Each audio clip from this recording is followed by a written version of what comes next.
The exhibition Not Post-Modernism, Dan Graham and 20th Century Architecture brings together the works of 8 architects selected by Dan Graham because of their exceptional contribution to the language of architecture and their relationship or their influence in the sculptural work that Dan Graham developed along decades of his practice. Without any doubt, Dan Graham has been the artist that in the second half of the 20th century has built the most relevant bridge between art and architecture, between the practices of avant-garde contemporary expressions and the notions of public space, architecture, construction, and the city. The exhibition was initiated by Museum Serralves, and I was asked to collaborate with Dan in turning his ideas and his selection of architects and projects into the reality of this exhibition. As we all regret, the artist left us earlier last year, and I continued with the help of the estate of Dan Graham and his wife and the Museum Serralves the task of building this exhibition that we enjoy today. The exhibition has been designed by Atelier Bauau, which is one of the 8 participants of this exhibition. Also, they have contributed with, among others, 2 main ideas. The first one is the distribution of projects brought together in pairs in order to build or to create a critical space of appreciation and reading. The content and the qualities of one project informs and affects the way we read the other and vice versa. So the exhibition unfolds in pairs of 2 projects by each architect. The second idea in which this exhibition is built uses 3 geometrical forms like the ones used by Dan Graham mainly in his pavilions, sculpture, architecture works. That is a square, a circle, in this case a semicircle, and a triangle. And inspired in the tale of the 3 little pigs, one of these pavilions is made out of straw,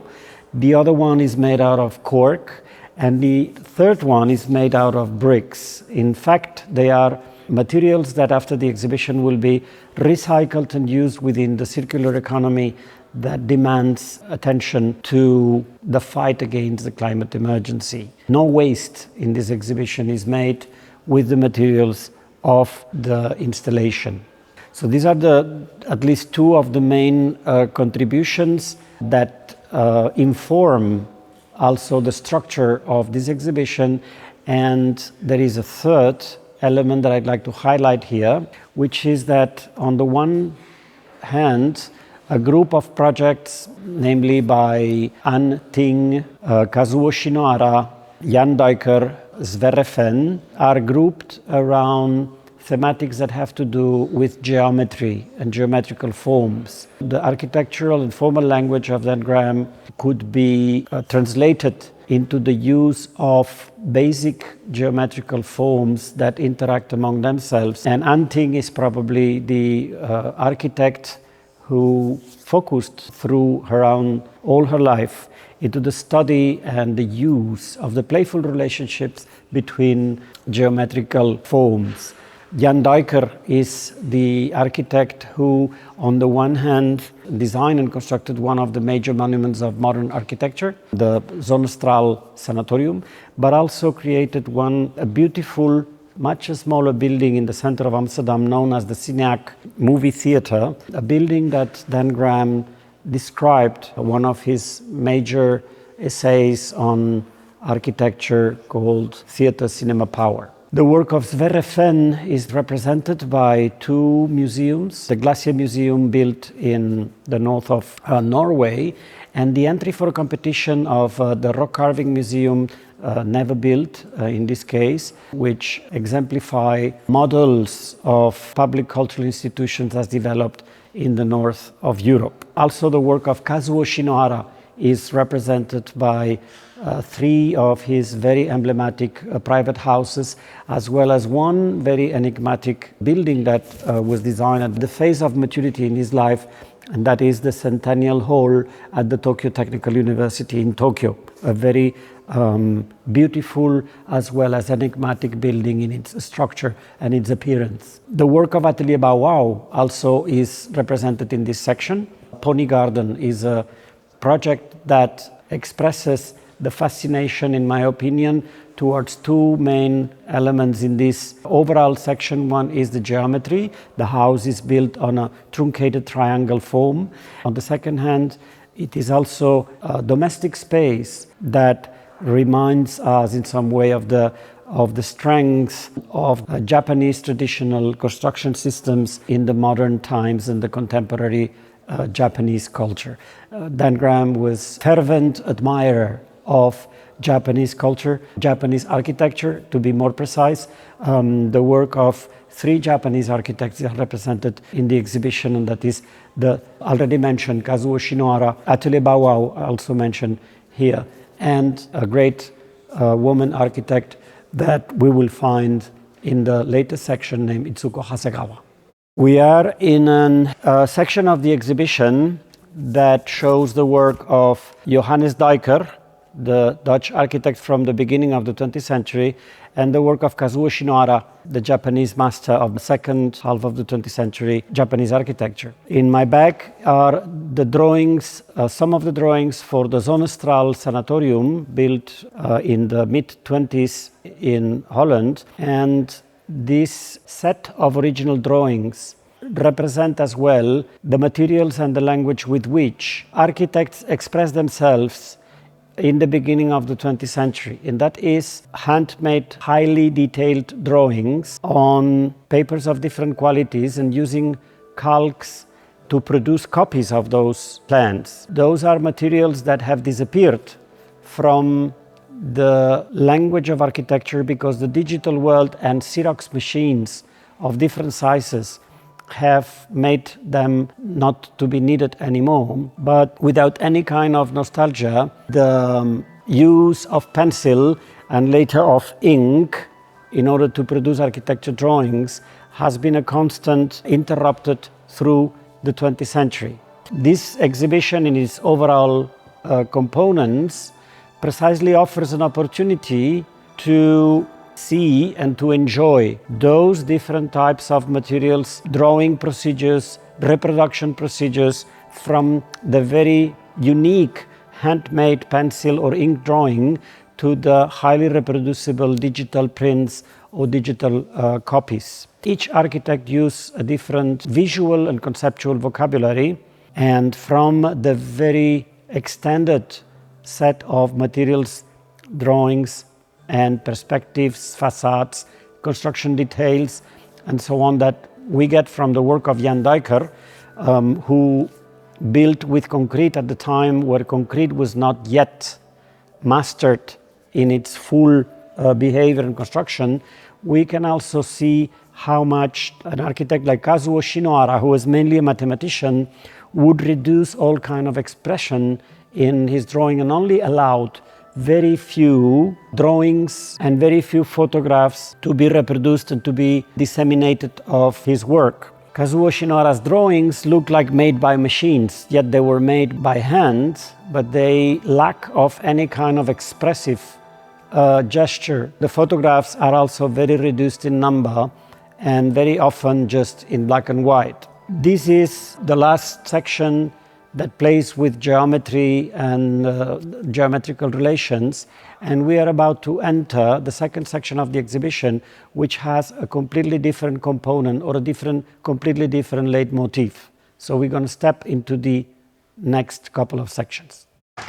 The second part of this exhibition is organized along ideas and issues that have to do with participation, service to the community, the public space that is accessible to all different kinds of people and citizens, as well as the role of nature and the relationship between the built environment and the natural one. In here we see works and projects by Sverre Fehn, the entry for a museum conserving an archaeological site in the north of Norway, and probably one of the few projects that were never built, as well as behind myself the work of Lina Bobardi with Teatro Officina, a small, beautiful small theatre in which the architect intervened after the original place was set on fire, and in which she organized the stage of the theatre to be distributed in a narrow and long street, while the audience would be situated in what appears to be like the balconies of that street. The relationship between performance and audience is that of an unusual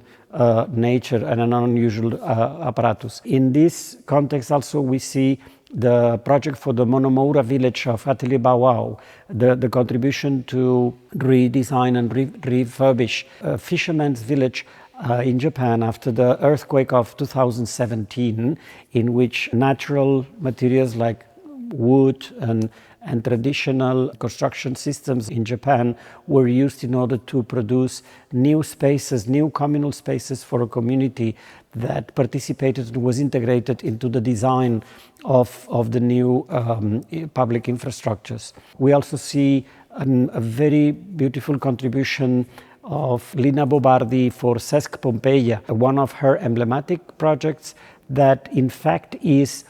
a new type of a cultural institution dedicated to the service of a community, of a neighborhood. And this is an idea also that within this section of the exhibition brings us to some of the powerful ideas defended by Dan Graham, who considered that museums were like gardens, like public spaces where you could enjoy, as well as at the same time heritage was conserved, but that were dedicated to the playful interactivity of different types of citizens, like children, elderly, women, men, families, lonely people. Each should feel welcome and have its place in that public space that allows for all kinds of behavior and interaction. We also see the work of Itsuko Hasegawa with Museum of Fruit, also a new kind of cultural institution, in this case in Japan, where new relationships between audience, between society and what the museum preserves, in that case trees that are there in order to allow the knowledge and the experience of the growth of fruits. And we see as well the work of João Batista Villanova Artigas, a very important Brazilian architect who led the development of the Paulista School of Architecture from the 1950s onwards, and who contributes with two projects which are also very emblematic of his career. The Conjunto Habitacional Cecinho Magalhães Prado, a very large infrastructure of social housing dedicated to those who didn't enjoy at the time proper housing, and that was a pioneering gesture of the Brazilian state in order to provide decent housing for all. And we see as well another of his emblematic contributions, the Faculty of Architecture and Urbanism at the School University of Sao Paulo, one of the clearest examples of the brutalist Brazilian architecture. All these projects share great strengths and common lines and interests in their composition and in their intention and in their program, although each of those projects is a radically different aesthetic nature and deploys very diverse materials. And I think this is how this exhibition also reaches a conclusion in terms of its main message, which is how can an artist, a contemporary artist, an artist that comes from the tradition of the avant-garde, help us understand and look at, in a critical way, to architecture, to public space, and to the interaction of both art and public space in order to contribute significantly to the well-being of a society.